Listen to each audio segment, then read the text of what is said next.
స్తోత్రం. హల్లెలూయా. ఇంకొకసారి చెబుదాం. దేవుడు మనల్ని దీవించును గాక, దేవుడు మనల్ని ఆశీర్వదించును గాక. అందరూ కూడా దేవుణ్ణి స్తుతిందాం ఒకసారి గట్టిగా. మంచిది. ఆదికాండము 18వ అధ్యాయాన్ని మనం ధ్యానిస్తూ ఉన్నాం. అందులో మనము కొన్ని అంశాలు తీసుకున్నాం. ఒకటి, అబ్రహాము దగ్గరికి వచ్చిన ఆ ముగ్గురు వ్యక్తులు ఎవరు, ఆ ముగ్గురు మనుషులు ఎవరు. 2, అబ్రహాం యొక్క ఆతిథ్యము. 3, షారై నవ్వుట. 4, సొదొమ గొమొర పట్టణం గురించి దేవుడు అబ్రహామునకు తెలియజేయుట. 5వది, అబ్రహాం దేవునితో బేరమాడుట. ఇది ఈరోజు మనం దేవుని సన్నిధిలో తెలుసుకోబోతున్నాం. అబ్రహాము దేవుని సన్నిధిలో దేవునితో బేరమాడడం, ఇది చివరి అంశం. 18వ అధ్యాయంలో చివరి అంశం. 5 అంశాలు. 1, అబ్రహాం దగ్గరికి వచ్చిన ముగ్గురు వ్యక్తులు ఎవరు. 2, అబ్రహాం యొక్క ఆతిథ్యము. 3, షారా నవ్వుట. 4, సొదొమ గొమొర పట్టణములను గురించిన విషయాన్ని దేవుడు అబ్రహాముకు తెలియజేయుట. 5వది, అబ్రహాం దేవుని సన్నిధిలో బేరమాడుట. స్తోత్రం చెప్పండి. మరి దేవునితో ఏ విషయంలో బేరమాడాడు, ఎందుకు బేరమాడాడు, దేనికి బేరమాడాడు, ఈ విషయాలు మనము క్లుప్తంగా తెలుసుకుందాం. జాగ్రత్తగా దేవుని మాటలు విందాం. దేవునికి స్తోత్రం చూద్దాం. ఆదికాండము 18వ అధ్యాయము 23 కాడి నుంచి 33 వరకు ఒకసారి చదువుదాం. 10 వచనాలు, 23 కాడి నుంచి 33 వరకు చదవాలి. అప్పుడు అబ్రహాము సమీపించి ఇట్లనెను, దుష్టులతో కూడా నీతిమంతులను నాశనం చేయుదువా? ఆ పట్టణంలో ఒకవేళ 50 మంది నీతిమంతులుండిన ఎడల దానిలోనున్న 50 మంది నీతిమంతుల నిమిత్తము ఆ స్థలమును నాశనము చేయక కాయవా? ఆ చొప్పున చేసి దుష్టులతో కూడా నీతిమంతులను చంపుట నీకు దూరమవునుగాక. నీతిమంతుని దుష్టులతో సమముగా ఎంచుట నీకు దూరమవుగాక. సర్వలోకమునకు తీర్పు తీర్చువాడు న్యాయం చేయడా అని చెప్పినప్పుడు యెహోవా, సొదొమ పట్టణంలో 50 మంది నీతిమంతులు నాకు కనపడిన ఎడల వారిని బట్టి ఆ స్థలం అంతటినీ కాయుదునను. అందుకు అబ్రహాము, ఇదిగో ధూళియు బూడిదయు అయిన నేను ప్రభుతో మాట్లాడ తెగించుచున్నాను. 50 మంది నీతిమంతులలో ఒకవేళ 5 తక్కువైతే 5 తక్కువైనందున ఆ పట్టణం అంతయు నాశనము చేయుదువా అని మరలా అడిగాను. అందుకు ఆయన, అక్కడ 45 నాకు కనపడిన ఎడల నాశనము చేయను నేను. అతడు ఇంకా ఆయనతో మాట్లాడుచు, ఒకవేళ అక్కడ 40 మందియే కనబడుదురేమో అనినప్పుడు ఆయన, ఆ 40 మందిని బట్టి నాశనము చేయక ఉందునని చెప్పగా అతడు, ప్రభువు కోపపడని ఎడల నేను మాట్లాడేదను. ఒకవేళ అక్కడ 30 మందియే కనబడుదురేమో అనినప్పుడు ఆయన, అక్కడ 30 మంది నాకు కనబడిన ఎడల నాశనము చేయను నేను. అందుకతడు, ఇదిగో ప్రభువుతో మాట్లాడ తెగించి తిని, ఒకవేళ అక్కడ 20 మంది కనబడుదురేమో అని అనినప్పుడు ఆయన, ఆ 20 మందిని బట్టి నాశనము చేయకుందుననగా అతడు, ప్రభువు కోపపడని ఎడల నేను ఇంకొక మారే మాట్లాడేదను. ఒకవేళ అక్కడ 10 మంది కనబడుదురేమో అనినప్పుడు ఆయన, ఆ 10 మందిని బట్టి నాశనము చేయక ఉందునే నేను. యెహోవా అబ్రహాముతో మాట్లాడుట చాలించి వెళ్ళిపోయాను. అబ్రహాము తన ఇంటికి తిరిగి వెళ్ళాను. చాలు. దేవుడు మనతో మాట్లాడును గాక. ఎంతమంది ఈరోజు దేవుని వాక్యాన్ని వినడానికి ఇష్టపడుతున్నారు? ఎందుకు అడుగుతున్నానంటే, చాలామంది వచ్చి వెళ్ళిపోవడానికి ఇష్టపడతారు. కొంతమంది పాటలు పాడడానికి ఇష్టపడతారు. కొంతమంది స్వస్థతలు పొందడానికి ఇష్టపడతారు. కొంతమంది మాత్రమే దేవుని వాక్యానికి ఇష్టపడతారు. మరి మీలో ఎంతమంది ఉన్నారు దేవుని వాక్యం వినడానికి ఇష్టపడేవారు? అందరూనా? రైట్. మధ్యలో నిద్రపోవడానికి ఇష్టపడేవారు ఎంతమంది ఉన్నారు? చాలామంది మధ్యలో ముందుకి వెనక్కి ఊగుతూ ఉంటారు. మరి వారిని కూడా మనం జ్ఞాపకం చేసుకోవాలి కదా. స్తోత్రం చెప్పండి గట్టిగా. హల్లెలూయా. మంచిది దేవుని బిడ్డలారా, గమనించండి. ఈరోజు దేవుని యొక్క వాక్యంలో మనకి ఇక్కడ అబ్రహాము యొక్క బాధ, అతని యొక్క టెన్షన్ మనకు కనబడుతుంది. దేవుడు అబ్రహాము దగ్గరికి వచ్చి అబ్రహాముతో అంటున్నాడు, సొదొమ గొమొర పట్టణాలని నేను నాశనం చేయబోతున్నాను, అగ్ని గంధకములతో కాల్చబోతున్నాను. ఇదిగో వారిద్దరిని పంపిస్తున్నాను. వారిద్దరూ వెళ్ళి నాకు ఆ సొదొమ గొమొర పట్టణముల గురించి పెట్టిన మొర అలా ఉన్నదో లేదో తెలుసుకోవడానికి వాళ్ళు వెళ్తున్నారు. వాళ్ళు వెళ్ళిన తర్వాత అక్కడ విచారణ చేసిన తర్వాత ఆ మొర ప్రకారంగా పట్టణము ఉంటే, ఆ 2 పట్టణాలు సొదొమ గొమొర పట్టణాలు 2 ఉంటే, ఆ పట్టణాలని అగ్ని గంధకములతో కాల్చేస్తాను, ఇంకా అక్కడ ఎవరిని కూడా బ్రతకనవును. రెండోది పచ్చదనం అనేది ఇంకా అక్కడ కనబడకుండా చేసేస్తాను అన్నాడు. ఆ విషయంలో అబ్రహాముకి టెన్షన్ పట్టుకుంది. అబ్రహాముకి ఒక బాధ. ఎందుకంటే అబ్రహాము యొక్క కుమారుడు, అన్న కుమారుడు, తమ్ముడు కుమారుడు అక్కడ ఉన్నాడు. అతని పేరు లోతు. పోనీ అతడు ఒక్కడే ఉన్నాడా అంటే అతని ఫ్యామిలీతో ఉన్నాడు. అతనికి భార్య, 2 కుమార్తెలు. అక్కడ నలుగురు అతని ఫ్యామిలీ సొదొమ పట్టణంలో ఉన్నారు. సొదొమ పట్టణంలో ఉన్న వారి గురించి అబ్రహాముకి టెన్షన్. సొదొమ పట్టణాన్ని నాశనం చేస్తానంటున్నాడు, అగ్ని గంధకములతో కాల్చివేస్తానంటున్నాడు. మరి ఇప్పుడు నా సోదరుడు పరిస్థితి ఏంటి, అతని కుటుంబం పరిస్థితి ఏంటి అని ఆలోచించి వెంటనే మోకరించి ప్రార్థన చేయడం మొదలుపెట్టాడు. ఆ ప్రార్థనలో బేరమాడుతున్నాడు దేవుణ్ణి. ప్రభువా, నన్ను క్షమించు, నీతో ఒక మాట చెప్పాలి. ఏమిటి? నీకు దుష్టులతో పాటు నీతిమంతుల్ని నాశనం చేయడం దూరం అవునుగాక, దుష్టులకి నీతిమంతులకి ఒకే రకంగా తీర్పు తీర్చడం దూరం అవునుగాక. నువ్వు న్యాయమూర్తివి, నీకు అన్నీ తెలుసు. అయితే నువ్వు కోప్పడంటే ఒక విషయం అడుగుతాను అన్నాడు. ఏంటో చెప్పు అన్నాడు.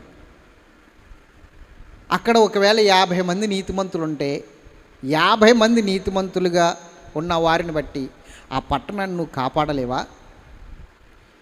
అబ్రహాం, నీ బాధ నాకు అర్థమైంది. ఒకవేళ 50 మంది నీతిమంతులు అక్కడ ఉంటే, 50 మంది నీతిమంతులను బట్టి ఆ పట్టణాలను నేను పాడు చేయను. ఆ 50 మంది నీతిమంతులను బట్టి ఆ పట్టణాలని నేను క్షమించి వదిలేస్తాను. ఆ 50 మంది నీతిమంతులను బట్టి ఆ పట్టణాలను నేను వదిలేస్తాను, తీర్పు తీర్చను అన్నాడు. అబ్రహాంకి అమ్మయ్య అనిపించాలి కదా. మరలా ఇంకో టెన్షన్. ఒకవేళ అందులో 5 తగ్గితే, 50 మందిలో 45 ఉంటే, ఒకవేళ 45 ఉన్నారు, 50 మంది లేరు, అబ్రహాం 50 మంది అన్నాడు కదా అని చెప్పేసి ఆ 45 బట్టి నాశనం చేసేస్తావా అని అడుగుతున్నాడు. అబ్రహాం, ఒకవేళ 45 ఉంటే ఆ పట్టణాన్ని నాశనం చేయనయ్యా అన్నాడు. సరే ప్రభా, మంచిది. ఒకవేళ ఆ పట్టణంలో 30 మందే ఉంటాయి, 30 మంది ఉన్నా నాశనం చేయను అన్నాడు. దుమ్ముని ధూళిని మరొకసారి మొరపెడుతున్నాను అన్నాడు. గట్టిగా స్తోత్రం చెప్పాలి. దుమ్ముని ధూళిని, అవును మనం మట్టేగా. ఆదికాండం 3వ అధ్యాయం ప్రకారంగా నువ్వు ఏ మంటి నుండి తీయబడ్డావో ఆ మంటికే చేర్చబడతావు అన్నాడుగా, అన్నాడా లేదా? నరులారా తిరిగి రండి చలవిస్తున్నాడు. తర్వాత మంటికి మారుస్తున్నాడు, ఆత్మను దేవుని యొద్దకు తీసుకువెళ్తున్నాడు. కాబట్టి ఈ విషయాన్ని జ్ఞాపకం చేసుకుంటున్నాడు అబ్రహాం. మంటిని, దుమ్ముని, ధూళిని నీ సన్నిధిలో ప్రార్థన చేస్తున్నాను. దుమ్మిని ధూళిని అయినా నన్ను జ్ఞాపకం చేసుకో, నా మీద కోప్పడకు. ఒకవేళ అక్కడ 20 మందే ఉంటాయి, 20 మంది ఉన్నా నాశనం చేయను అన్నాడు. గట్టిగా స్తోత్రం చెప్పండి. ఎంతమంది? 20 మంది. తర్వాత అంటున్నాడు, ఇంకా చివరిగా ఒక మాట, ఇంకా నీతో ఎక్కువ మాట్లాడిన ప్రభా, ఇవి ఒక్క మాట విను. ఏంటి? ఒకవేళ 10 మంది ఉంటే, 10 మంది ఉంటే నాశనం చేసేస్తావా అంటున్నాడు. స్తోత్రం చెప్పాలి. ఒకవేళ నువ్వు చెప్పినట్లు 10 మంది ఉన్నా ఆ పట్టణాలను నేను వదిలేస్తాను. 10 మంది ఉన్న పట్టణాలను నేను వదిలేస్తాను. అబ్రహాము, అంత పట్టణంలో 10 మంది కూడా ఉండరేటి, ఉంటారులే అన్న ఒక ధైర్యం. అప్పటి వరకు 50 మంది కాడి నుంచి ఎక్కడికి వచ్చాడు అంటే దేవుని సన్నిధిలో ఏం మాట్లాడుతున్నాడు? బేరం మాట్లాడుతున్నాడు. 50, 45, 40, 30, 20, 10 మంది. అర్థమైందా? ఎక్కడి నుంచి వచ్చాడు? 50 మంది కాడి నుంచి 10 మంది దాకా వచ్చాడు. ఇప్పుడు ఏమనిపించింది? అమ్మయ్య, ఆ 2 పట్టణాల్లో కలిపి 10 మంది ఉండరా, అక్కడ 5 ఇక్కడ 5 ఉన్నా పర్లేదు, నీతిమంతులు, పట్టణాలను కాపాడేస్తాడు దేవుడు అనుకుని అతడు ఎంతో మనశ్శాంతితో అమ్మయ్య అనుకున్నాడు. యెహోవా వెళ్ళిపోయాడు. అబ్రహాం ఇంటికి వెళ్ళిపోయాడు మనశ్శాంతితో. స్తోత్రం చెప్పాలి గట్టిగా. అబ్రహాం ఇంటికి వెళ్ళిపోయాడు, కానీ అబ్రహాం మాత్రము తన వేదన, తన దుఃఖాన్ని, తన బాధని దేవుని సన్నిధిలో కుమ్మరిస్తున్నాడు, ప్రార్థన చేస్తున్నాడు, విజ్ఞాపన చేస్తున్నాడు. ఎందుకు తెలుసా? లోతు ఫ్యామిలీని బట్టి అతనుకున్న ఆ టచ్ అటువంటిది, ఆ బంధం అటువంటిది, ఆ అనుబంధం అటువంటిది. గట్టిగా స్తోత్రం చెప్పాలి. లోతు అబ్రహాముని వద్దనుకుని వెళ్ళిపోయినా లోతు కుటుంబము అబ్రహాముతో స్నేహం లేకుండా వెళ్ళిపోయిన, ఆత్మీయ బంధం లేకుండా వెళ్ళిపోయిన, ఎన్నో శ్రమలు పడుతున్నారు, ఇబ్బందులు పడుతున్నారు, ఎంతో నొప్పించుకుని బ్రతుకుతున్నాడు అక్కడ. లోతు సోదొమ పట్టణంలో నొప్పించుకుని బ్రతుకుతున్నాడు, తన మనస్సును నొప్పించుకుని అక్కడ బ్రతుకుతూ ఉన్నాడు. కానీ వెనక్కి తిరిగి రావడానికి ఇష్టపడట్లేదు, అబ్రహాం దగ్గరికి తిరిగి రావడానికి ఇష్టపడట్లేదు. అబ్రహాము వెళ్ళి ఒక రోజున సోదొమ గోమొర పట్టణాల ఆస్తులని కాపాడుకుని శత్రువుల్ని నాశనం చేసి వారిని రక్షించుకుని వచ్చాడు. 14 అధ్యాయంలో మనం చూసుకుంటే, ఆదికాండం 14 అధ్యాయంలో 18 కాడి నుంచి మనం చూసుకుంటే, అయితే అక్కడ పరిస్థితి అంతా చక్క చేసినప్పటికి కూడా అబ్రహాం మీద ఏమాత్రం ఇంత కూడా అభిమానము లోతుకు కానీ లోతు ఫ్యామిలీకి కానీ లేదు. కానీ అబ్రహాముకు మాత్రము లోతు అంటే చాలా ఇష్టం, చాలా ఇష్టం. గట్టిగా స్తోత్రం చెప్పండి. నేను చెప్తున్నాను దేవుని బిడ్డలారా, ఆత్మీయ బంధము శరీర సంబంధమైన బంధము కన్నా గొప్పది. ఆత్మ సంబంధం ఎప్పుడు కూడా శరీర సంబంధముగా అయిన బంధము కన్నా చాలా గొప్పది. ఆత్మ సంబంధం ఎటువంటిది అంటే, ఆత్మ సంబంధమైన మనస్సు ప్రతి పరిస్థితిని కూడా జయించుకుంటూ ముందుకు వెళ్ళిపోతుంది, కీడును కూడా జయిస్తుంది.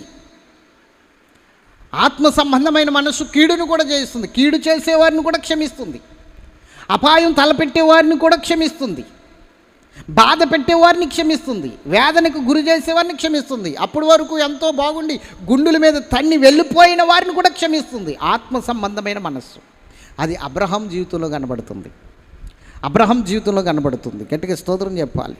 దేవుని బిడ్డలారా గమనించండి, ఈ సమయాన్ని బట్టి నేను మీతో చెప్తున్నది ఏంటంటే, ఆత్మ సంబంధమైన మనుషుడు ఎవరి మీద కోపం పెట్టుకోడు, ద్వేషం పెట్టుకోడు, అసూయ పెట్టుకోడు, ఎవరిని కూడా శిక్షించబడాలని మాత్రం కోరుకోడు, బాగుండాలని కోరుకుంటాడు.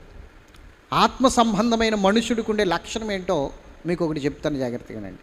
ఆత్మ సంబంధమైన మనుషుడికి ఉండే లక్షణం ఏంటంటే, ఎదుటివారి యొక్క బాగు కోరుకుంటాడు, వారి మంచి కోరుకుంటాడు, వారి ఫలింపు కోరుకుంటాడు, వారి ఫలించి అభివృద్ధి నొందాలని కోరుకుంటాడు. అందుకని అతడు చాలామందికి శత్రువుగా కనబడతాడు.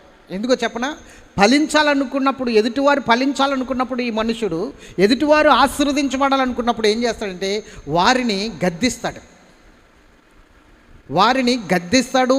రెండోది ఏంటంటే వారిని వాక్యము ద్వారా హెచ్చరిస్తాడు.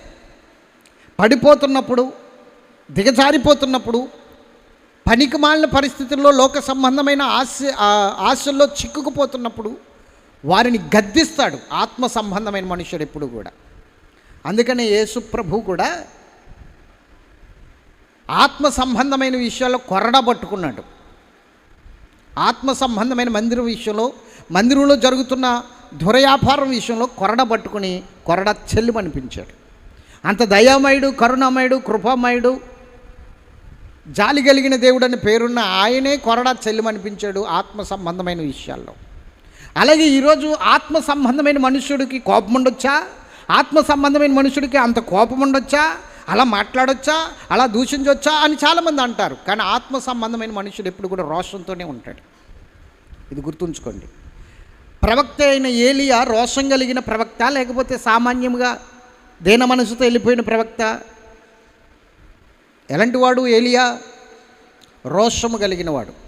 తప్పు చేస్తున్న ఇజ్రాయేల్ ప్రజల దగ్గరికి వెళ్ళి రోషముతో మాట్లాడాడు. ఎంతకాలం మీరు 2 తలంపులతో ఉంటారు? మీకు బుద్ధి జ్ఞానం ఉంటే యెహోవా నిజదేవుడో బయలు నిజదేవుడో తెలుసుకోండి, జ్ఞానం లేకుండా ప్రవర్తిస్తారేంటి అన్నాడు. అయినప్పటికీ కూడా వాళ్ళు పట్టించుకోకపోతే వారు పాడగొట్టిన బలిపీఠాలను కూడా ఏలియా కట్టుకుంటూ వచ్చాడు. వారు పడగొట్టిన బలిపీఠాలను కూడా ఏలియా కట్టుకుంటూ వచ్చాడు. ఆ తర్వాత ఏలియా ఏం చేశాడంటే, ఈ మనిషికి ఇలా బుద్ధి రాదు, వీళ్ళకి ప్రభువా నిన్ను నిజరక్షకుడుగా నిజదేవుడిగా అంగీకరించాలంటే వీళ్ళు దండించబడాలి, వీళ్ళ శిక్షించబడాలి. 3.5 సంవత్సరాలు వారికి ఫుడ్ లేకుండా చేసి అన్నాడు, కరువు రప్పించి అన్నాడు. 3.5 సంవత్సరాలు. ఓకే ఏలియా, నువ్వు చెప్తే వింటానన్నాడు దేవుడు. 3.5 సంవత్సరాలు వర్షం కురవకుండా ప్రార్థన చేశాడు. అలాగని ఏలియా ఆత్మ సంబంధమైన మనుషుడు గాడా? ఎందుకంటే ఇశ్రాయేలు ప్రజల్ని కష్టపెట్టిన వాడయ్యాడు కదా, 3.5 సంవత్సరాలు వారికి కరువు రప్పించిన వాడయ్యాడు కదా. అంటే వాళ్ళకి వ్యతిరేకంగా ప్రార్థన చేసిన వాడా ఏలియా? కాదు, వారు బాగు కోరుకునేవాడు కాబట్టి వారిని శిక్షిస్తున్నాడు. వారు బాగు కోరుకున్నాడు కాబట్టి, వారు నశించిపోకుండా ఉండాలనుకున్నాడు కాబట్టి 3.5 సంవత్సరాలు తాత్కాలికంగా వారిని శిక్షిస్తున్నాడు. ఆ శిక్ష ద్వారా దేవుని వైపుకు మళ్ళుతారన్న ఒక ఆలోచన. అర్థమవుతుందా? అలాగని ఏలియా దుష్టుడు కాదు, నీచుడు కాదు, ఎదుటివారిని ప్రేమింపలేనివాడు కాడు. ప్రేమించువాడే గద్దిస్తాడు, ప్రేమించువాడే శిక్షిస్తాడు, ప్రేమించువాడే దండిస్తాడు. ఇది గుర్తుంచుకోండి. స్తోత్రం చెప్పాలి గట్టిగా. హల్లెలూయా. లోపల ప్రేమించుట కంటే బహిరంగముగా గద్దించుట మేలు. దేవుడు కూడా ఇదే మాట చెప్పాడు, నేను ఎవరినైతే ప్రేమిస్తున్నానో వారిని గద్దించి శిక్షించుచున్నాను అన్నాడు. చాలామంది విషయం తెలియక పాస్టర్ గారు మమ్మల్ని తిడతారు, పాస్టర్ గారు మా మీద ఎప్పుడు కోపంతోనే ఉంటారు, మేము ఏం చేసినా ఆయనకి నచ్చదు, మేము ఏం చేసినా ఆయనకి ఏలిబెట్టి చూపిస్తాడు, ఆయన భూతద్దంలో చూస్తాడు మా విషయాలన్నీ అనుకుంటారు. అది కరెక్ట్ కాదు. మీరు ఎలా అనుకున్నా నా ధర్మం నేను నెరవేర్చాలంతే. ఎందుకంటే మీరు బాగుండాలా, అది దైవజనుడు కోరుకునేది. మీరు ఆశీర్వదించబడాలా. ఎక్కడికో వెళ్ళిపోయాడు, కొన్ని సంవత్సరాలు అయింది లోతు వెళ్ళిపోయి. కానీ లోతు గురించి ఇంత తాపత్రయం ఏంటి అబ్రహాముకి, ఇంత బాధ ఏంటి అబ్రహాముకి, ఇంత వేదన ఏంటి అబ్రహాముకి, ఇంత దుఃఖం ఏంటి అబ్రహాముకి? ఒకసారి ఆలోచించండి. లోతుకైనా అబ్రహాం గురించి ఇంత జ్ఞాపకమైన ఉందా? ఎప్పుడైనా లోతు అబ్రహాం గురించి మాట్లాడాడా? ఎప్పుడైనా లోతు అబ్రహాంని జ్ఞాపకం చేసుకున్నాడా? అబ్రహాం ఫ్యామిలీని జ్ఞాపకం చేసుకున్నాడా? మనం అక్కడి నుంచి వచ్చిన వాళ్ళమే కదా, అబ్రహాం దగ్గర ఉండబట్టే కదా మనల్ని ఆశీర్వదించాడు దేవుడు అని ఎప్పుడైనా ఈ జ్ఞానంతో ఆలోచించడు. కానీ అబ్రహాముకు మాత్రం లోతు మీద ఎప్పుడు మనసు ఉంది. ఎప్పుడు లోతు గురించి ప్రార్థన చేస్తూనే ఉంటాడు. గట్టిగా స్తోత్రం చెప్పాలి. హల్లెలూయా. గమనించుకోండి, ఎంతమంది నన్ను ప్రేమిస్తున్నారో అంతకు రెట్టింపు నన్ను ద్వేషించేవారు ఉన్నారు. నన్ను ప్రేమించే వారి సంఖ్య కన్నా ద్వేషించే వారి సంఖ్య ఎక్కువ. పైగా వారేమి పరాయి వాళ్ళు కాదు, ఇక్కడికి వచ్చి అద్భుతాలు చూసిన వారే, మేలులు చూసిన వారే, అద్భుత కార్యాలు అనుభవించిన వారే. అయినప్పటికీ వారిని ఎప్పుడు నేను ప్రేమిస్తూనే ఉంటాను, వారి కొరకు ఎప్పుడు ప్రార్థన చేస్తూనే ఉంటాను. ఎందుకంటే ఎవరి కొరకైనా మనం ప్రార్థన చేయడమే. మన ప్రార్థన దేవునికి ఇష్టంగా ఉండాలి. మన ప్రార్థన దేవునికి ఎప్పుడైతే ఇష్టంగా ఉంటుందో అప్పుడు మనం ఆశీర్వదించబడతాం, మన ప్రార్థన అంగీకరించబడుతుంది. ఎప్పుడు ఇష్టంగా ఉంటుంది? తండ్రి, వీరేమి చేయుచున్నారో వీరికి తెలియదు గనక వీరిని క్షమించు అని ప్రార్థన చేశాడు యేసయ్య. అదే మనసుతో నువ్వు ప్రార్థన చేస్తే అప్పుడు అది ఇష్టానుసారంగా ఉంటుంది దేవునికి. ఆ ప్రార్థన అంగీకరిస్తాడు దేవుడు. అంతేగాని వారికి వ్యతిరేకమైన మనస్సుతో వారి గురించి మాట్లాడడం కానీ, ఆలోచించడం కానీ, వారిని దూషించడం కానీ, వారి విషయంలో పగబెట్టుకోవడం కానీ, ప్రార్థనలో వారి గురించి చెడ్డగా ఇవన్నీ దేవుడికి నచ్చవు. ఆత్మ సంబంధమైన మనుషుడు ఎప్పుడు కూడా ఇలా ఆలోచించడు. అలా ఆలోచిస్తే వాడు ఆత్మపూరుడే కాడు. రెండో ఏంటంటే అసలు వాడు దేవుణ్ణి ఎరిగిన వాడే కాడు. ఒక రకంగా చెప్పాలంటే దేవుణ్ణి ఎరిగిన వాడు ఎప్పుడు కూడా ప్రేమిస్తాడు ఇతరుల్ని. ప్రేమించడం అంటే ఎన్ని తప్పులు చేసినా కప్పెట్టేయడు. ప్రేమిస్తే తప్పులు ఏం చేస్తాడో తెలుసా? సరి చేసుకోమని చెప్తాడు, గద్దిస్తాడు, కోప్పడతాడు. స్తోత్రం చెప్పాలి గట్టి. ఎవరు ఎక్కువ కోప్పడతారు? కోప్పడేది ఎవరు చెప్పాలి? నీ మంచి కోరేవాడే కోప్పడతాడు, నీకు పెట్టేవాడే కోప్పడతాడు, నీకు సహాయం చేసేవాడే కోప్పడతాడు. అంతేగాని నీ పొరుగువాడు ఎప్పుడు నీ మీద కోప్పడ్డు, ఎలాగెడితే మనకెందుకు అని ఊరుకుంటాడు. కానీ నీ ఆత్మీయ సహోదరుడు ఎప్పుడు కూడా నిన్ను అలా వదిలేసేవాడు కాడు. అబ్రహాం మనస్సు అది. అబ్రహాం దేవుని సన్నిధిలో తెగించి మాట్లాడుతున్నాడు. దుమ్ముని ధూళిని నా మీద కోప్పడకు ప్రభువా, ఒకవేళ ఎందుకు అలా మాట్లాడుతున్నావు, నాకు తెలియదా ఏం చేయాలో, నువ్వు నాకు చెప్పాలా, బుద్ధి లేని పేలకు ఇక్కడ అని అంటాడేమో. అంటాడు కదా దేవుడు, అవునే కదా. సొదొమ గొమొర పట్టణముల గురించి నీకేం తెలుసు, నువ్వు కూర్చో మాట్లాడకుండా, నేను చేయవలసింది చేస్తాను అని గద్దిస్తాడేమో. అయినా కూడా ఆ విషయాలు ఏం పట్టించుకోకుండా దేవుని సన్నిధిలో తగ్గించుకుని, దేవుడు కోప్పడినా పర్వాలేదనుకుని, శాపం వచ్చినా పర్వాలేదనుకుని లోతు గురించి బేరమాడుతున్నాడండి అబ్రహాం. అసలు లోతు విడిచిపెట్టి వెళ్ళిపోయినప్పుడు లోతు గురించి ఎందుకు ఇతనికి అంత బాధ, అంత వేదన అంటే ఆత్మీయ బిడ్డ లోతు. అబ్రహాముకి ఆత్మీయ బిడ్డ.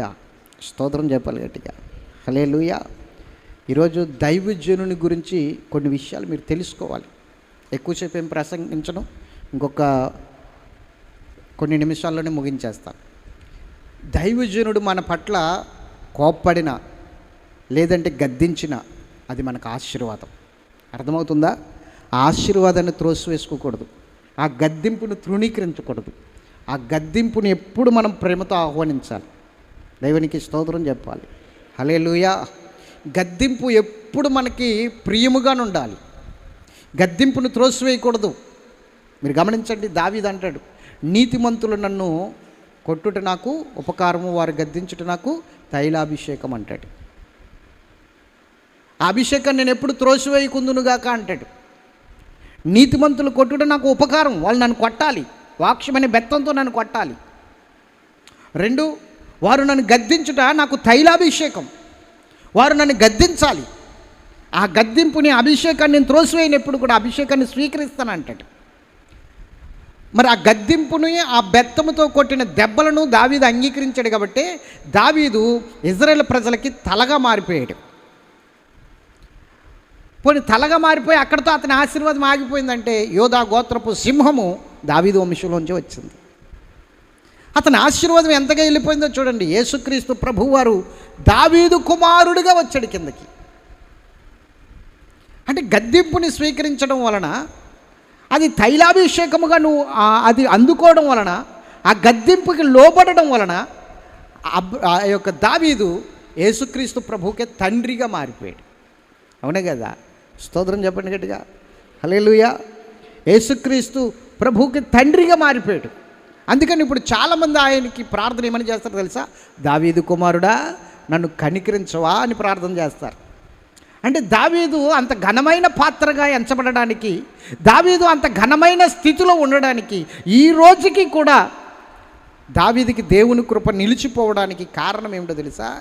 దావీదు తన తైలాభిషేకమైన గద్దింపుని త్రోసివేయలేదు. ఎప్పుడు కూడా త్రోసివేయకూడదు, ఆ గద్దింపుకు లోబడాలి.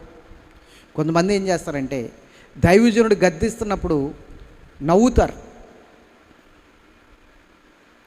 ఆ నవ్వు వెనకాల ఉన్న ఆంతర్యం ఏంటో నాకు తెలియదు.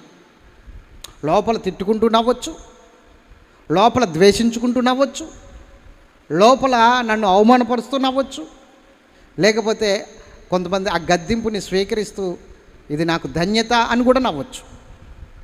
ఆ నవ్వులో చాలా రకాల అర్థాలు ఉంటాయి, కానీ ఏ అర్థం అనేది నాకు తెలియదు, అది దేవుడికి తెలుసు. ఎందుకంటే నేను హృదయంలోకి వెళ్ళి చూడలేను కదా. స్తోత్రం చెప్పాలి గట్టిగా. హల్లెలూయా. కానీ ఎలా తెలుస్తుందో తెలుసా? అది విషపు నవ్వు అని, అది కరెక్ట్ నవ్వు కాదని ఎలా తెలుస్తుంది అంటే, ఆ గద్దించిన కొన్నాళ్ళకి నాకు తెలుస్తుంది. ఎందుకంటే ఆ గద్దింపు వలన అతడు సంతోషంతో నవ్వాడు అనుకోండి, ఆ గద్దింపుని అంగీకరించి తన బ్రతుకును మార్చుకుంటాడు. అది నాకు అర్థమైపోద్ది తర్వాత. ఒకవేళ ఆ నవ్వుతూనే వెళ్ళిపోయాడు అనుకోండి, ఆ గద్దింపుని అంగీకరించకుండా తన ప్రవర్తన సరిదిద్దుకోకుండా అలాగే బ్రతుకుతున్నాడు అనుకోండి, అది ఇసపు నవ్వు అని నాకు అర్థమవుతుంది తర్వాత.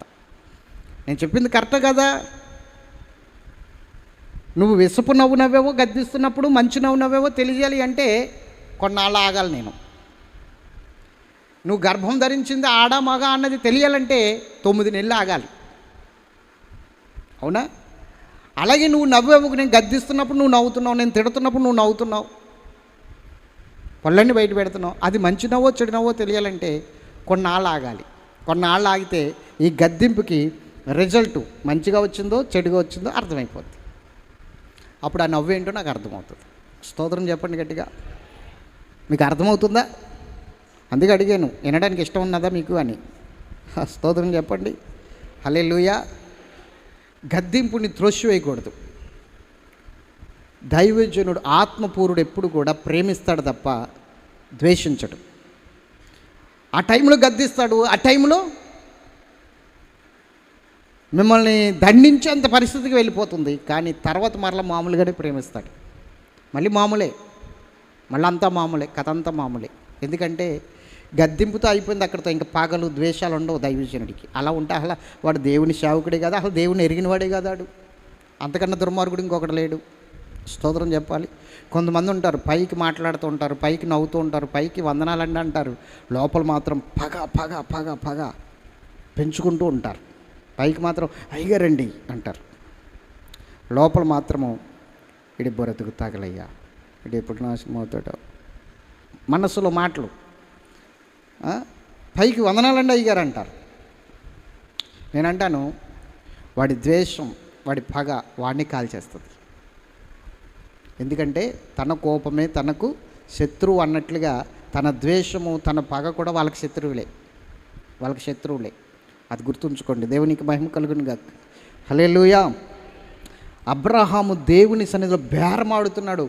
దేవునితో బేరమాడడం అంటే సామాన్యమైన విషయం కాదు. అది దుమ్ముని ధూళిని నన్ను జ్ఞాపకం చేసుకో అంటున్నాడు, పాపినైనా నన్ను జ్ఞాపకం చేసుకో అంటున్నాడు. కోపడికి ఇంకా చివరిగా ఒక మాటే అంటున్నాడు. మరలా చివరిగా ఒక మాట, 10 మంది ఉంటే నువ్వు ఆ పట్టణాలను కాపాడవా అంటున్నాడు. 50 మంది కాడి నుంచి 10 మంది దాకా వచ్చేసాడు మనోడు. దేవుడు అంటున్నాడు 10 మంది ఉంటే ఖచ్చితంగా కాపాడుతానని వెళ్ళిపోయాడు ఆయన. ఇతడు ఇంటికి వెళ్ళిపోయాడు. అయితే ఆ కాలం వచ్చింది, ఆ సమయం వచ్చింది. 19వ అధ్యాయంలో అవన్నీ మనం వచ్చే వారం నుంచి చూస్తాం. ఏ విధంగా ఆ పట్టణాలను నాశనం చేయడానికి వాళ్ళిద్దరు వెళ్ళారు కదా. అబ్రహాం దగ్గరికి ముగ్గురు వచ్చినప్పుడు అబ్రహాము దగ్గర ఒక ఆయన ఉండిపోయి ఇద్దరు ఎక్కడికి వెళ్ళారు చూడండి. 18వ అధ్యాయంలో 22వ వచనం చదవండి. 22వ వచనం. ఆ మనుషులు అక్కడి నుండి తిరిగి సొదొమ వైపుగా వెళ్ళిరి. ఎక్కడికి వెళ్ళారు? సొదొమ. అంటే అబ్రహాం దగ్గరికి ముగ్గురు వ్యక్తులు వచ్చారు. ఆ ముగ్గురు వ్యక్తుల్లో అబ్రహాం దగ్గర యెహోవా ఉండిపోయాడు. ఇంకా 2 మనుషులు ఉన్నారు కదా, ఆ ఇద్దరు ఎక్కడికి వెళ్ళారు చెప్పాలి? సొదొమ పట్టణం వైపు వెళ్ళారు 2 మనుషులు. కనుక ఇంకా ఆయన ముగ్గురులో ఒక ఆయన ఎక్కడ ఉండిపోయాడు? ఇప్పుడు ఇద్దరేమో సొదొమ పట్టణం వెళ్ళారు, ఇంకో మనుషుడు ఎక్కడ ఉండిపోయాడు చెప్పాలండి, చదవండి మాట. అబ్రహాం ఇంకా యెహోవా సన్నిధిని నిలుచుండెను. ఇప్పుడు చెప్పండి. 2 మనుషులు, ఆ మనుషులు సొదొమ పట్టణం వైపు వెళ్ళారు. అబ్రహాం ఇంకా ఎక్కడ నిలబడిపోయాడు? ఎందుకు? ఇది బేరమాడడానికి. అప్పుడు అబ్రహాంతో దేవుడు ఏం చెప్పాడు? సొదొమ గోమొర పట్టణాల గురించి చెప్పాడు. ఆ తర్వాత అబ్రహాము సొదొమ గోమొర పట్టణంలో నీతిమంతుల కొరకు బేరమాడుతూ వచ్చాడు. అయిపోయిన తర్వాత ఇప్పుడు 33వ వచనంలో యెహోవా అబ్రహాంతో మాట్లాడుట చాలించి వెళ్ళిపోయాను, అబ్రహాం తన ఇంటికి వెళ్ళాను. ఇప్పుడు అబ్రహాము దేవునితో మాట్లాడాడు, దేవుడు అబ్రహాంతో మాట్లాడాడు. ఇప్పుడు అబ్రహాముతో మాట్లాడిన దేవుడు వెళ్ళిపోయాడు. ఎక్కడికి? పరలోకం వెళ్ళిపోయాడు. 2 మనుషులు ఎక్కడికి వెళ్ళారు? సొదొమ పట్టణం దగ్గరికి వెళ్ళారు. ఆ 2 మనుషుల కథ వచ్చే వారం నుంచి మనం నేర్చుకుంటాం. అర్థమవుతుందా? 19వ అధ్యాయంలో. అయితే సొదొమ గోమొర పట్టణాలను కాల్చివేశారు. ఎలా కాల్చివేశారని చెప్తాను. కానీ కాల్చివేయబడినప్పుడు లోతు తప్పించబడ్డాడు. ఓకే, లోతు తప్పించబడ్డాడు. ఎలా తప్పించబడ్డాడు లోతు? దేనికోసం తప్పించబడ్డాడు లోతు? లోతు నీతిమంతుడని తప్పించబడ్డా? ప్రార్థనా పరుడని తప్పించబడ్డా? దేన్ని బట్టి తప్పించబడ్డాడో తెలుసా? చూడండి, 19వ అధ్యాయము 29వ వచనం. 19:29. దేవుడు ఆ మైదానపు పట్టణములను పాడు చేసినప్పుడు దేవుడు అబ్రహామును జ్ఞాపకం చేసుకుని. ఎవరిని జ్ఞాపకం చేసుకుని? అబ్రహాముని జ్ఞాపకం చేసుకుని లోతు కాపురమున్న పట్టణములను నాశనం చేసినప్పుడు ఆ నాశనం మధ్యన లోతు నశించకుండా అతన్ని తప్పించాడు. ఇప్పుడు ఎవరిని బట్టి లోతుని తప్పించాడు దేవుడు? లోతు భక్తిని బట్టా? లోతు నీతిని బట్టా? లోతుకున్నా లేకపోతే అంత గొప్పతనాన్ని బట్టా?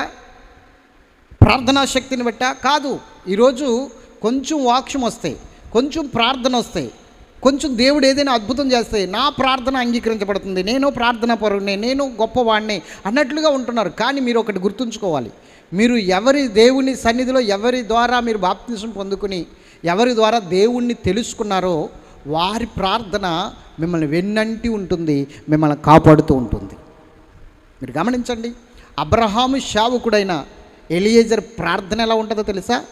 నా యజమానుడైన అబ్రహాము దేవుడా అంటాడు. అతని ప్రార్థన అలా ఉంటుంది ఎప్పుడు కూడా. అబ్రహాము సేవకుడైన ఎలియేజర్ ప్రార్థన ఎప్పుడు ప్రార్థన చేసినా దేవునికి నా దేవుడా అని చేయడు, నా గొప్ప దేవుడా అని చేయడు, నా యజమానుడైన అబ్రహాము దేవుడా నా ప్రార్థన ఆలకించంటాడు. అంటే ఎక్కడి నుండి నువ్వు దేవుణ్ణి తెలుసుకున్నావో, ఎక్కడి నుండి ఆత్మీయ తండ్రి ఏ విషయంలో నిన్ను ఎదుగుదల ఇచ్చాడో, ఏ విధముగా అతను నీకు శిక్షనిచ్చాడో, ఏ విధముగా దేవుణ్ణి తెలుసుకునేటట్లు ప్రార్థన నేర్పి ఏ విధంగా నిలబెట్టాడో అతన్ని నువ్వు గుర్తుంచుకోవాలి. ఎప్పుడు కూడా అతన్ని బట్టే నువ్వు తప్పించబడతావు. అతని ప్రార్థన సపోర్ట్ నీకు ఉండాలి. దీని గురించి మనం లోతుకు వెళ్ళొచ్చు బాగా. యెహోషువ యుద్ధం చేస్తున్నాడు కింద సైన్యం తీసుకుని వెళ్ళి, కానీ మోషే చేతులెత్తి ప్రార్థన చేస్తున్నాడు కొండపైన. మోషే చేతులెత్తి కొండ మీద ప్రార్థన చేస్తున్నప్పుడు సైన్యం గెలుస్తుంది. మోషే చేతులు దింపేసినప్పుడు సైన్యం ఓడిపోతుంది. అంటే ఇక్కడ యుద్ధం చేస్తున్న గొప్ప విషయమే కాదను, ఎందుకంటే ప్రార్థన చేసిన యుద్ధం చేసే వాళ్ళు ఉండాలి. ఇక్కడ కొంతమంది ఎంత ప్రార్థన చేస్తున్నా యుద్ధం చేసే వాళ్ళు కనబడరు. యుద్ధం చేస్తున్న గొప్ప విషయమే, కానీ నీ బలము వల్ల నువ్వు జయించట్లేదు. అక్కడ నీకు సపోర్ట్ ప్రార్థన వెనకాల జరుగుతుంది. అది దైవజనుని ప్రార్థన. అది గుర్తుంచుకో. నువ్వు ఇంట్లో ఎన్నో కార్యాలు, శుభకార్యాలు నువ్వు జరిగించుకోవచ్చు. ఇంట్లో ఎన్నో అద్భుతాలు జరగవచ్చు, గొప్ప కార్యాలు జరగవచ్చు, శుభకార్యాలు జరగవచ్చు. కానీ ఒక్కటి గుర్తుంచుకో, నీ వెనకాల ప్రార్థనా శక్తి ఒకటి ఉంది. అది ఎవరిదో తెలుసా? నీ దైవజనుని ప్రార్థన. మా కొరకు ప్రార్థన చేయండి సార్ అని చెప్పి సింపుల్గా వెళ్ళిపోతావు. ఆ మాట వింటే ఖచ్చితంగా దైవజనుడు ఏం చేయాలో తెలుసా? ఆ మాట విన్న ప్రకారంగా మోకాలు వేయవలసిందే, ప్రార్థన చేయవలసిందే. లేదంటే దేవుని దగ్గర ఇతడు నేరస్తుడైపోతాడు, అబద్ధికుడు అయిపోతాడు. ఎవరు ఏం చెప్పినా దైవజనుడు వెంటనే దాని గురించి స్పందించాలి. దైవజనుడికి ఉండవలసిన లక్షణం అది. గొప్పగా దైవ సేవ చేసేస్తున్నామంటే కాదు. దైవ సేవ అంటే అర్థం ఏంటి తెలుసా? సేవది. సేవ, సేవ అనే పదానికి అర్థం తెలుసుకోవాలి ముందు. అసలు రెస్ట్ లేనిది అది సేవ అంటే. సేవే, ఫలితం ఆశించినది సేవ అంటే.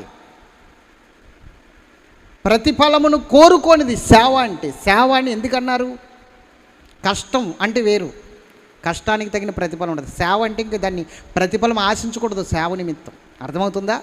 సేవ చేస్తున్నామంటే దానికి అర్థం ఏంటి? ప్రతిఫలం లేదు దానికి. అక్కడ ఉంటుంది కానీ ఇక్కడ ఉండదు. మనకి ఏనాటికి ఈడ ఆనాటికి దేవుడు ఇస్తాడు. మనల్ని ఏం పస్తులు పెట్టాడు, అన్యాయస్తుడు కాదు ఆయన. కానీ సేవ అంటే అర్థం ఏంటి? ప్రతిఫలం కోరుకునేది కాదు సేవ అంటే. అది గుర్తుంచుకోవాలి ముందు. సేవకు అర్థం తెలుసుకోవాలి, ఆ మాటకు అర్థం తెలుసుకోవాలి. నేను దేవుని సేవ చేస్తున్నాను సార్ ఈ రకంగా. సేవ అంటే ఏంటి? ప్రతిఫలం ఆశించకుండా చేసేది సేవ. ప్రతిఫలం కోరి చేసేది సేవ కాదు. ప్రతిఫలం ఆశించేది సేవ కాదు. ప్రతిఫలం ఆశించకుండా మనం చేసుకుంటూ వెళ్ళిపోయేదే సేవ. అది గుర్తుంచుకోవాలి మొట్టమొదటిగా. ఈరోజు నువ్వు ఎన్నో ఆశీర్వాదాలు అనుభవిస్తున్నావంటే, గొప్ప కార్యాలు చూస్తున్నావంటే, నీ సమస్యలు తీరుతున్నాయంటే, నీ అప్పులు తీరుతున్నాయంటే, నువ్వు సంతోషంగా ఉన్నావు అంటే, నీ 4 ఏళ్ళు లోనికి వెళ్తున్నాయంటే, 2 సుఖముగా నువ్వు నిద్రపోతున్నావంటే, నీ ప్రతి విషయంలో జయం చూస్తున్నావంటే, అది నీ భక్తి, నీ విశ్వాసము కావచ్చు. కానీ అంతకు మించి నీ వెనకాల నీ దైవజనుడు చేస్తున్న సపోర్ట్ ప్రార్థన. నిన్ను ముఖాముఖిగా తిట్టొచ్చు, గద్దించవచ్చు, కోప్పడచ్చు, కానీ వెనకాల నీ గురించి అంత ఏడుస్తాడు దైవజనుడు.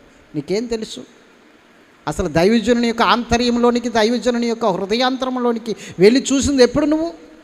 దైవజనుడితో ఒక సహవాసం చేసింది ఎప్పుడు నువ్వు? ఆయన రాత్రి జాములు పడుకుంటున్నప్పుడు ఆయనతో పాటు నువ్వు ఎప్పుడు పడుకున్నావు? ఆయనతో పాటు ఎప్పుడు నిద్ర చేసావు నువ్వు? ఒక్కసారి ఒక రాత్రి ఆయనతో గడిపి చూడు దైవజనుడితో. అతని కష్టం ఏంటో నీకు అర్థమవుతుంది.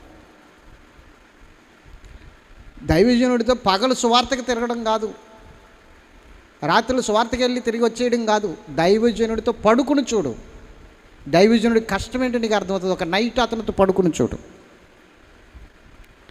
ఖచ్చితంగా మర్నాడు ఇంక నాతో పడుకో నువ్వు. అట్లా ఉంటుంది దైవజనుడితో కథ. స్తోత్రం చెప్పండి గట్టిగా. హల్లెలూయా. మీకు అర్థం కాని విషయాలు ఎన్నో ఉన్నాయి సేవ అంటే. దైవజనుడు అంటే ఇటు మనుషులు మెప్పించాలా, అటు దేవుణ్ణి మెప్పించాలా, అటు లోకంలో ఉన్నవారిని మెప్పించాలా. అర్థమవుతుందా? ఎంత కష్టం ఇది. సేవ గురించి వేరే రకంగా అర్థం చేసుకోకో. దైవజనుని యొక్క లక్షణం గుర్తుంచుకో. ఆయన గద్దిస్తున్నాడంటే మనలో ఏదో వెలితి కనబడుతుంది అని గుర్తించాలి. దైవజనుడు మనం గద్దిస్తున్నాడంటే మనలో ఖచ్చితంగా ఏదో వెళుతుంది, ఆత్మీయ వెళుతుంది. అది సరి చేసుకోవాలి. ఆ గద్దింపుని మనం లక్ష్య పెట్టాలి. అప్పుడు ఆ గద్దింపుకి నువ్వు లోబడితే నీ ప్రవర్తన ఫలం కొన్ని రోజుల్లోనే కనబడిపోద్ది. గద్దింపుని అంగీకరించాడు అని తెలుస్తుంది దైవజనుడికి. కొంతమంది ఎంత గద్దించిన గోడకు కొట్టిన బంతిలాగా వెనక్కి తిరిగి వస్తుంది ఆ గద్దింపు. మాకు వాళ్ళకేం ప్రయోజనం ఉండదు. గోడలకు చెప్పినట్లే, స్తంభాలకు చెప్పినట్లే. గోడకి ఎంత బోధ చేయి, నువ్వు తెల్లవార్లు కూర్చుని గోడ నువ్వు ఇలా మారు, ఇలా ఉండు, ఈ విధంగా ఉండు, గోడ ఇలా ఉండడం కరెక్ట్ కాదు, నువ్వు ఎందుకు ఇలా ఉండిపోతున్నావు, కదలకుండా మెదలకుండా నువ్వు తెల్లవార్లు చేసి మన్నాడు చూడు, అది అలాగే ఉంటుంది. గోడకి ఏమన్నా మార్పు వస్తుందా? కొంతమంది అంతే గోడ లాంటి వాళ్ళు, కొంతమంది సిమెంట్ దిమ్మల లాంటి వాళ్ళు, కొంతమంది రాడులు లాంటి వాళ్ళు. ఇంత రాడు తీసుకెళ్ళి లోతైన నీటిలో ముంచండి, ఒక వారం రోజులు నెలలు ఉంచండి, ఆ తర్వాత దాన్ని బయటికి తీసి బద్దలు కొట్టండి, అందులో నీళ్ళు చుక్కలు ఉండవు, మామూలుగానే ఉంటుంది. రాడంతే, నీళ్ళు పీల్చుకోదు కదా. ఇంతే రాళ్ళు లాంటి వాళ్ళు వస్తారు, కానీ వాక్యాన్ని పీల్చుకోరు, లోపలికి తీసుకోరు. రాడు. అందుకని దేవుడు రాతి గుండెని తీసి మాంసపు గుండెని ఇస్తానన్నాడు. దేవుడు ఇంకొక మాట అన్నాడు, ఏమన్నాడో తెలుసా? రాతిని బండను బద్దలు కొట్టే చుత్తి వంటిది నా వాక్యం అన్నాడు. బండను బద్దలు కొట్టే సుత్తి వంటిది ఆయన వాక్యం. బండలాంటి హృదయాలను బద్దలు కొట్టడానికి ఉపయోగించేదే వాక్యం. రాతి గుండెలను బద్దలు కొట్టేదే దేవుని వాక్యం. మాంసపు గుండెను తయారు చేసేదే దేవుని వాక్యం. కఠినమైన హృదయం సౌలుది మార్చేశాడు, పౌలుగా మాంసపు గుండె పెట్టేశాడు. రాతి గుండెని తీసేసి, రాతి గుండె అంటే ఎటువంటి రాతి గుండె? రక్తాలను ఏరులుగా ప్రవహింపజేస్తున్నాడు, క్రైస్తవుల రక్తాలను. ఎంత రాతి గుండె అతనిది, కఠినమైన మనస్సు. తీసేసాడు దేవుడు, మాంసపు గుండె పెట్టాడు. ఇప్పుడు ఇతరుల గురించి చచ్చిపోవడానికి సిద్ధంగా ఉన్నాడు, ఇతరుల గురించి గాయపరచబడడానికి సిద్ధంగా ఉన్నాడు. అంత మాంసపు గుండె పెట్టేశాడు. అలా మారాలా దేవుని బిడ్డలు ఎవరైనా సరే, వాక్యం వింటే అట్లా మారాలా. మార్పు లేని బ్రతుకులు గోడలు రాళ్ళు, ఇంకా అంతకు మించి ఏం చెప్పలేము వాళ్ళ గురించి. స్తోత్రం చెప్పండి. దైవజనుని ప్రార్థన మన జీవితాలని ఆశీర్వాదకరంగా ఉంచుతుంది. కాబట్టి దైవజనుడు మన కొరకు ఎప్పుడు ప్రార్థించేటట్లు ఉండాలి. ఎంత ప్రార్థన చేశాడు దేవుని సన్నిధిలో, దేవుడు కోప్పడతాడేమో అని తెలుసు కూడా ప్రార్థన చేశాడు లోతు గురించి. ఇప్పుడు ఆ లోతుని తప్పించడానికి అక్కడ 10 మంది కూడా నీతిమంతులు లేరు, ఉన్నారా?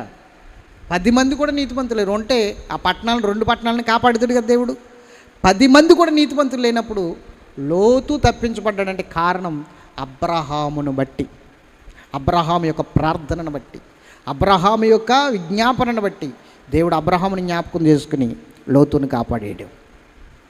ఈరోజు నీ జీవితంలో కూడా నీ వెనకాల చేస్తున్న దైవజనుని ప్రార్థన జ్ఞాపకం చేసుకుని నీవు ఇంత ఆశీర్వాదకరంగా ఉండడానికి కారణం, నువ్వు దీవెనకరంగా ఉండడానికి కారణం, నువ్వు ఉన్నతమైన స్థితిలో ఉండడానికి కారణం, నువ్వు ఆశీర్వాదకరంగా ముందుకు వెళ్ళడానికి కారణం, నువ్వు వెళ్తున్న చోటల్లో విజయాలు చూడడానికి కారణం దేవుడు నీ వెనకాల ఉన్న దైవజనుని జ్ఞాపకం చేసుకుంటున్నాడు. కాబట్టి ఈ స్థితిలో నువ్వు ఉన్నావు. అది నువ్వు జ్ఞాపకం చేసుకోలేకపోతున్నావు.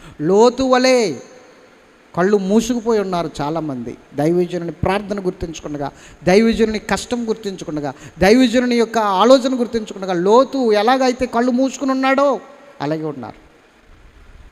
కానీ గుర్తించలేని లోతు ఏమన్నా ఫలించాడా? ఆశీర్వాదకరమైన బ్రతుకుని ఏమన్నా ఇచ్చాడా? శపించబడిన సంతానాన్ని కన్నాడు. మోయాబీలు శపించబడ్డారు, తర్వాత అమోనీయులు శపించబడ్డారు. మరి సంతానం అదే కదా. ఎక్కడి నుంచి వచ్చారు వాళ్ళు? లోతు సంతానమే. దైవజనుని కష్టాన్ని గుర్తించలేని వారు, దైవజనుని ప్రార్థన గుర్తించలేని వారు ఎప్పుడూ కూడా దేవుని చేత తప్పించబడితే ప్రస్తుతానికి తప్పించబడచ్చు. కానీ తర్వాత లోతు ఏ విధంగా అయితే శపితమైన సంతానానికి జన్మనిచ్చాడో అలాగే శపితమైన సంతానం అయిపోద్ది మన సంతానం. ఎందుకంటే మనం వినం, మనం గద్దింపు వినం, నేర్చుకోం, మన దైవజనుని కష్టాన్ని చూడం, దైవజనుని ప్రార్థనని గుర్తించం. అందుకని లోతు బ్రతుకు అలాగా అయిపోయింది. లోతు తప్పించబడితే ఏం ప్రయోజనం చెప్పండి? లోతు వల్ల ఏం ఉపకారం? ఈరోజు మతోన్మాదులు బైబిల్ మీద బురద జమ్మడానికి తప్ప లోతు జీవితం దేనికి ఉపయోగపడలేదు. ఇప్పుడు అవునా? మాట్లాడరే. మతోన్మాదులు ఏమంటారు? లోతునే తీసుకొస్తారు. దేవునికి అవమానకరంగా బ్రతికాడు లోతు. తర్వాత అతని జీవితం దేవునికి అవమానకరంగా మారిపోయింది. ఎంత నీతిమంతుడైతే ఏం ప్రయోజనం?